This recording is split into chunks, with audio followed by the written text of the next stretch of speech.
Today we'll talk about how can you enable dark mode on your Quizlet app.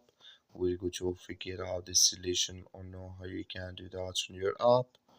So you just follow this ways, then it's going to work with you. So all you have to do, you just go down here, you click here on profile down here. When just click here on profile, it's going to when you click on profile, it's going to take you to this list. It's going to show for you like this here.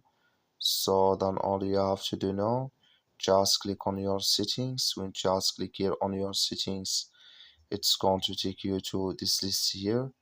It's going to show for you like this. Then you go down, you just keep going down here.